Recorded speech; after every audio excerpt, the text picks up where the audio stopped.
para entender o Tolkien é você entender o que é um mito.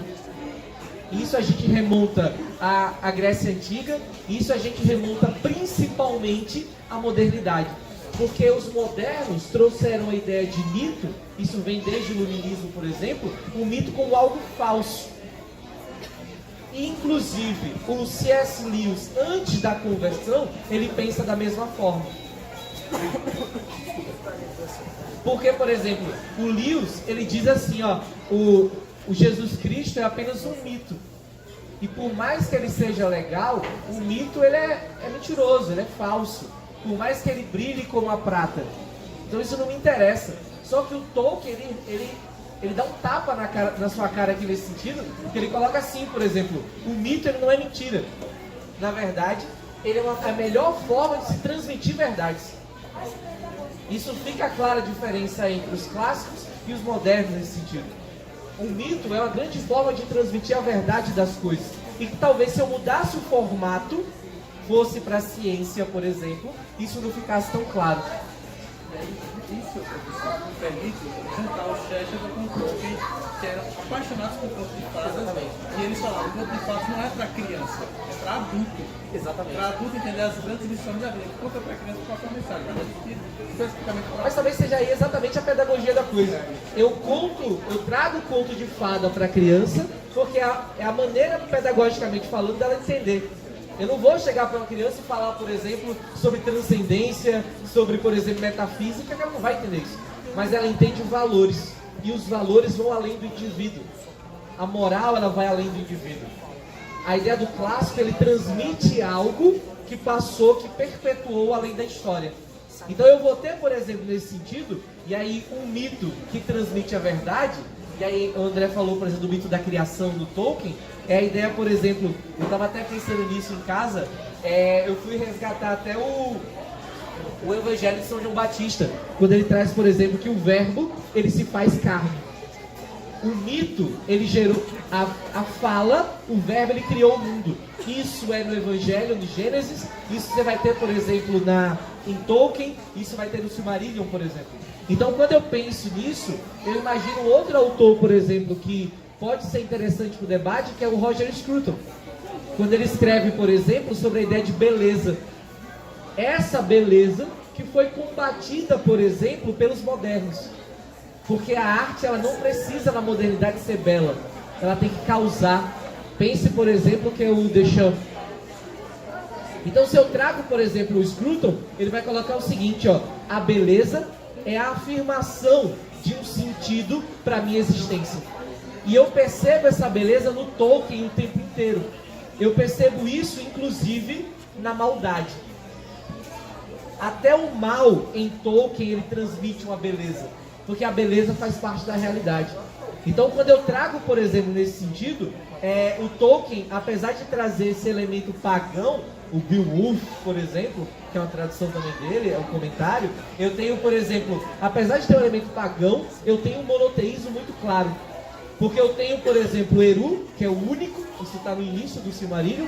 Eu tenho, por exemplo, o Ilúvatar, o Atar na semântica da coisa, ele significa o pai.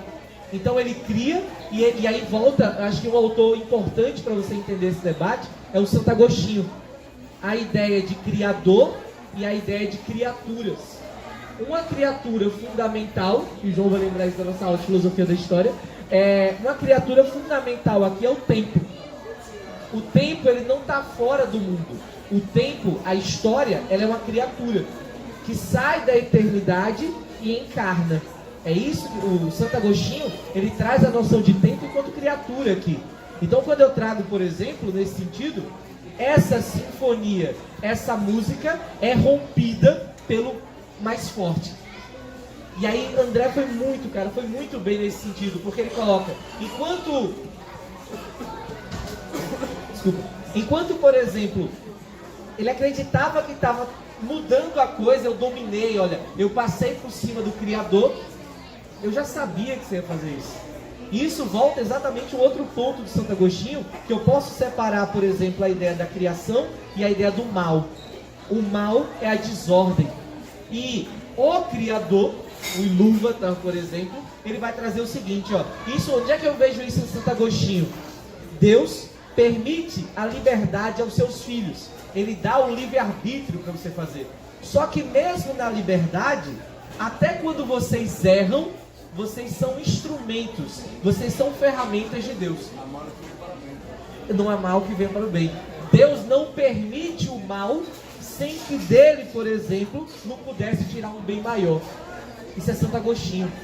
Então eu trago, olha quanto, eu estou falando de uma obra que fala de elfos e tudo mais, olha como isso está carregado de filosofia, de teologia, isso está carregado de sociologia, isso está carregado de humanidade. Isso é Tolkien. É por isso que eu acho que ele vai além de qualquer outro, isso, talvez um fanservice aqui, isso vai além de qualquer outro autor. Ele consegue atingir um patamar jamais visto. Aí quando eu trago, por exemplo, nesse caso, e aí eu não tenho como não associar o Silmarillion ao Senhor dos Anéis, eu tenho tudo, cara, deu tudo errado. Eu tenho a música, imagina a orquestra, o cara tá lá tocando sua música clássica, tocando as Valquírias, por exemplo, e de repente vem um maluco e me puxa uma guitarra e começa com som estridente a atrapalhar tudo isso. Nossa, deu tudo errado. Só que exatamente daquilo que parecia ser o maior dos erros, se transforma numa realidade superior. É exatamente essa questão. E o Tolkien traz muito isso. E aí o André falou da ideia, por exemplo, dos contos de fada, que é uma palestra dele, que aqui em português foi traduzido como A Árvore e a Folha. Se não me engano é assim que está a tradução. Ele coloca assim, ó: o conto de fada é uma verdade que arrebata o homem. Na verdade, e por isso a criança, isso Chesterton também, e o Lewis, não dá para separar os três. O conto de fada, quando eu transmito a você um conto de fada, eu estou encantando a pessoa. Justamente o contrário, não tem nada de mentira aqui. Eu estou encantando com as palavras. E aí eu trago, por exemplo, um conceito, e aí esse conto de fada que vai transformar a vida, eu trago um conceito do Tolkien que é muito importante, que é o conceito de eu-catástrofe. E isso é muito bom para você entender, por exemplo, cara, eu não sei assim, e aí fica legal que vocês compartilhem isso. Não dá para você ler o Silmarillion, não dá para você ler Tolkien, vamos colocar assim, e você sair a mesma pessoa. Se você não mudou nada, lê de novo. Porque, por exemplo, ele provoca uma autoinferência, ele provoca uma reflexão que eu nunca tive com nenhum outro autor. E eu estou falando de literatura. E aí, por exemplo, nesse sentido, o que é essa catástrofe? Desculpa. Porque assim, ó, quando tudo, absolutamente tudo parece que vai dar errado, começa a dar certo. E isso é exatamente a essência do Silmarillion, mas isso fica muito claro no Senhor dos Anéis. E a resposta, a salvação do mundo, esse mundo gigantesco de criaturas, porque eu tava pensando nisso, ó. Aí quando você fez o convite, eu fui reler, obviamente, o Silmarillion, e eu comecei, cara, esse livro só tem gente poderosa. Tipo, é overpower o tempo inteiro. Então um lugar onde eu tenho criaturas absolutamente poderosas, por exemplo, você falou do Balrog, do Senhor dos Balrogs, na verdade, pra mim a batalha favorita é quando o melhor dos elfos, ele começa a guerrear, não sabe nem quantos Balrogs. Você vê, por exemplo, no Gandalf, do Senhor dos Anéis, o Gandalf lutando com um e aquele aperto todo, e você imagina lutar com um batalhão de Balrogs. E ele, óbvio, morrer seria o primeiro passo, mas ele sai ferido. Olha o nível de poder que eu tenho aqui. Eu tenho, por exemplo, tem um outro elemento que está falando sobre livre-arbítrio, o André comentou, ele falou da aranha. Eu tenho, por exemplo, cada uma dessas criaturas, elas escolheram a sua forma. Então, o Criador sempre te dá a liberdade de escolha. O livre-arbítrio. O livre-arbítrio existe no mal, existe na aranha, existe no homem, no dragão, então no anão, que vai dar todo... Vai ser uma treta que deu muito errada, que vai gerar o livro a trilogia do Anel, com relação a Silmarillion, mas fica no próximo capítulo. Mas, por exemplo, é diante do livre-arbítrio, é diante de tudo isso que eu percebo a humanidade ali. É exatamente esse ponto. Então, por exemplo, o que é a eu-catástrofe? Você pensa, por exemplo, tá tudo errado, deu tudo muito errado. E a salvação vem da menor coisa possível, da coisa mais insignificante possível no mundo, que é um hobbit. Sem poder nenhum, nem tamanho tem. O hobbit ainda descalço. O hobbit, o que é isso? Você percebe, inclusive, eu tenho um anel que é o... grande ser, nem conhece. É esse o que... Nem conhece os outros povos conheciam. Nem outros povos conheciam. Hobbit, que bicho é esse? E é exatamente isso é o ser humano. Isso é o ser humano narrado, por exemplo, em um mito. Isso Tolkien coloca dessa forma. É um mito que ele circunscreve na história. Que você vai ter, por exemplo, no Novo Testamento. Veja como a teologia ela entra aqui. Esse mito, por exemplo, isso é o ser humano. O Hobbit é exatamente a referência do homem na Bíblia. O homem é fraco. E exatamente, você pensa, por exemplo, no próprio Aragorn, quando tudo acabou, o Aragorn agora é rei, ele comanda tudo, e ele encontra, por exemplo, os Hobbits, e a primeira coisa que ele se... Cara, isso... Ó, a primeira coisa que ele se faz, ele se prostra diante do Hobbit. O rei dos homens, a descendência... A grande descendência, ele se prostra diante da criatura mais insignificante que eu tenho na Terra-média. É esse reconhecimento da minha pequenez, é a essência do cristianismo. E veja que eu não preciso fazer alegoria. Isso está implícito. Para o Tolkien, a realidade não está separada da literatura. Eu conto a realidade por meio de um mito. Mas o mito, para mim, é uma ferramenta. Então, nesse caso, isso é interessante você pensar. Eu tenho, por exemplo, Deus, vamos chamar de Deus aqui para ficar essa ponte. Deus pega no momento que você está mais lá embaixo, no fundo do poço ele te resgata. Isso é o catástrofe de Tolkien. E aí você pensa, por exemplo, e aí você vai dizer, meu Deus, eu já ouvi isso muito. É só literatura, olha que viagem você está fazendo. Cara, vá fazer qualquer coisa. É literatura não serve para nada. Ó, tem gente que fala isso. O mito, a pessoa diz que o mito é mentira? O mito é um nada que é... Perfeito. Então, o Tolkien ele responde até você que acredita que a literatura não tem importância nenhuma. Que ele vai dizer o seguinte: hoje nós vivemos numa prisão. E talvez aquela prisão tão pregada pelo Nietzsche, quando ele destrói a marteladas essa moral cristã, ele prega o niilismo. Nós vivemos exatamente a sociedade do niilismo, onde tudo é o prazer pelo prazer, é a liberdade.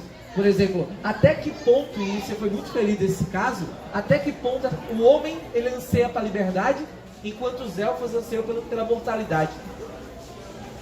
Até que ponto essa liberdade, ou melhor dizendo, essa libertinagem, ela é boa para o ser humano. Então o homem se afasta do Criador, achando que virou um jogo. Ele se afasta do Criador, busca a liberdade, busca o prazer pelo prazer, o niilismo, e na verdade ele fica preso numa jaula.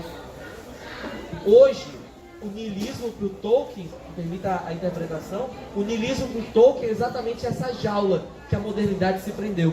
E fica se debatendo como um louco diante do vazio. O homem niilista, ele não consegue enxergar a transcendência. E aí, se me permite o Tolkien, ele não consegue enxergar para aquilo que ele foi feito. O mito é apenas uma forma de eu transcender isso, de eu expor. Porque se eu fosse, até você comentou, é difícil fazer um filme do Silmarillion, porque ele toca em algo que até a própria linguagem se limita. Exatamente esse ponto. Então, por exemplo, eu acho que o Tolkien é um tipo de literatura, não só para quem gosta de fantasia, para quem não gosta de fantasia, eu acho que ele é um tipo de literatura para quem, e me permita o convite, a partir de hoje, leva a vida mais a sério. O Tolkien vai ser esse cara para você. Palmas aqui, o cara terminou um showman, até me arrepiei aqui. Bom, incrível a apresentação do Asley, acrescentou demais, dando essa base, esse estofo mais filosófico, né, da obra de Tolkien, que tem essa riqueza. A gente pode debater tempos e tempos, filosofia, teologia, não tem como dissociar a obra de Tolkien ao cristianismo, à religião, porque é quem ele era. Ele tinha uma relação religiosa perante a palavra escrita, perante a linguagem como tocar, através da linguagem, tocar o divino, né? Até a gente comentou a questão de Tolkien foi um homem que sempre tentou se prostrar diante da verdade, uma coisa assim, né? Então, a questão literária para ele, a literatura, era tipo uma religião, né? No sentido de como ele lidava com a escrita, com o seu ofício, né?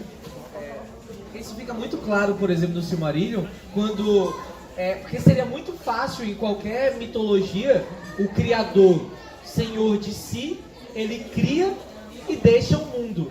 Só que, na verdade, quando o criador, ele cria, ele convida a criatura a ser co-criador.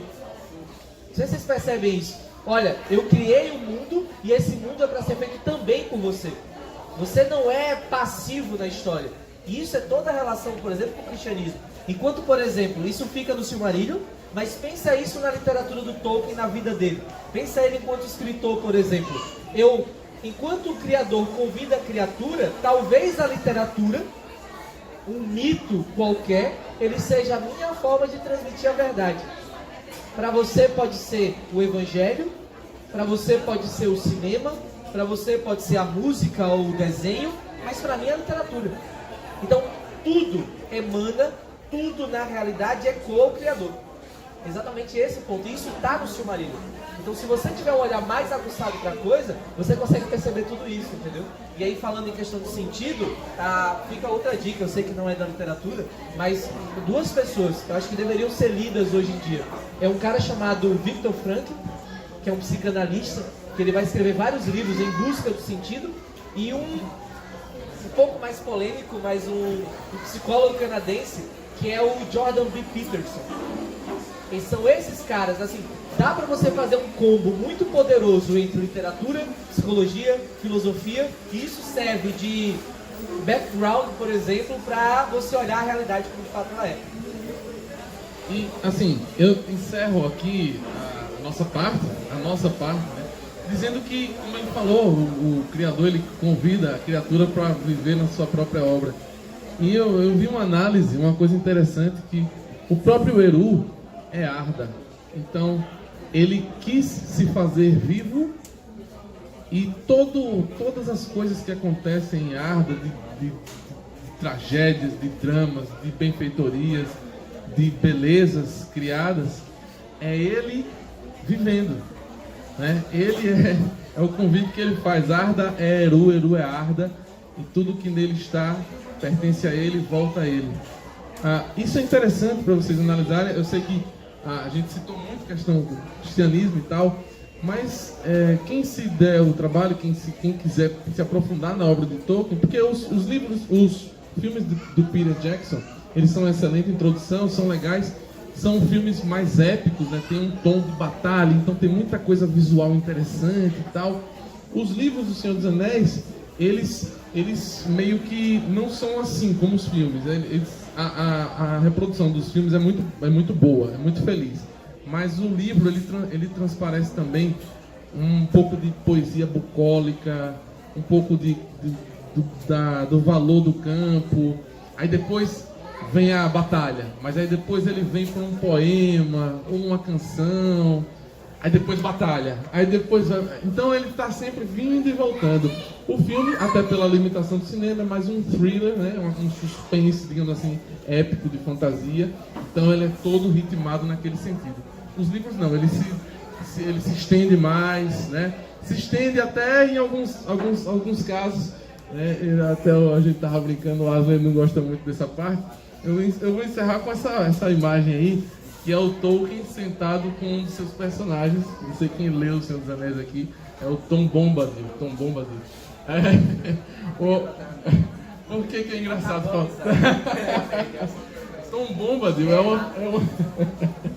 é uma figura que aparece em O Senhor dos Anéis, que não é explicado o que é que ele é, se é elfo, se é homem, se é anão, se é... Não se explica se é Maiar, Ele é a prova de que o Tolkien pode errar. Tem essa opinião também, cada um tem sua opinião. E o Tom Bombadil é um cara que o anel não atinge ele não se atrai pelo anel, poder, nada. Ele simplesmente vive na sua casinha lá com sua mulher, Frutadouro, que é uma mulher linda e tal, etc. E ele fica lá cuidando das plantas, etc. E Tolkien passa um capítulo inteiro, enorme lá, falando disso, e você não entende o que ele está falando aqui, cara. Então, acho que é Tolkien se colocando na obra enquanto criador, porque o Tom Bombadil, ele disse que viveu milênios, eras e tal, e criou coisas, e ajudou coisas e tal. Então, acho que talvez, eu vi uma análise dessa, que o Tom Bombadil seja o próprio Tolkien, numa tentativa Hitchcockiana, né, de se colocar no seu filme ou se colocar no seu livro, né? Então, essa imagem linda aí, eu esqueci o nome do artista, mas é Tolkien batendo um papo aí. Tolkien é um hobbit, na verdade, né? Ele vivia numa toca, enfurnado numa garagem, escrevendo e fumando bons charutos, bons cachimbos, né? E escrevendo, e criando. E não era muito dado a aventuras, não gostava de viajar, não vivia a fama que ele angariou durante a vida literária. Então, eu espero que vocês tenham aprendido um pouco dessa mensagem, muita coisa religiosa, porque não tem como fugir, mas é muito valoroso para quem é ateu, umbandista, católico, evangélico, qualquer um. Eu acho que é bastante interessante analisar a obra de Tolkien. Você vai conseguir agregar algum valor, independente da sua fé, se você tem a fé ou se você não tem, mas é porque isso era Tolkien, né? Então a gente está debatendo uma obra que tinha esse caráter, não dá para fugir a isso. E Asley foi brilhante na apresentação em trazer esse aspecto. E é isso, galera. A gente vai agora abrir para vocês comentarem, quiserem dar uma contribuição aqui à nossa fala. E daqui a pouquinho a gente vai fazer o sorteio. Só dando um recado, último recado, que todas as obras de J.R.R. Tolkien estão com 10% de desconto, excepcionalmente hoje. Então aqui na loja nós temos o Hobbit, tem o Silmarillion, as novas versões, incrível, da HarperCollins, que está fazendo essas novas edições, novas traduções, está lindíssimo, ilustrações, tem a Queda de Gondolin, Beren e Lúthien, só não tem o Senhor dos Anéis, que vai ser lançado depois, mas enfim, final do ano, a HarperCollins está chegando aí. Então, se vocês quiserem adquirir o livro, quiserem dar um retorno pra gente, eu sou o André Comanche, eu estou aí no Instagram, @do conto ao traço, ou então procura lá André Comanche, quiser dar um feedback, puxar uma discussão, um debate. Esse é o Asley Trindade. Agradecemos imensamente a Saraiva, a equipe da Saraiva, por dar esse suporte, esse apoio na pessoa de Javé e todos os funcionários que ajudaram a gente aqui. E agradecer imensamente a presença de vocês por estarem aqui num sábado à noite, transcendendo, falando de literatura. Nosso muito obrigado.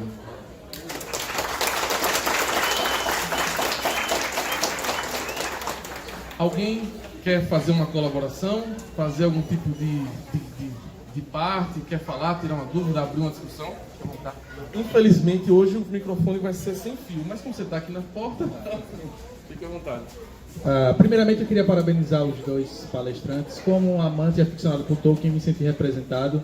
E confesso que o meu maior medo quando estava a caminho era: será que eles vão falar da parte católica? Que foi algo que quem assistiu o filme, não sei se vocês acompanharam, esqueceu.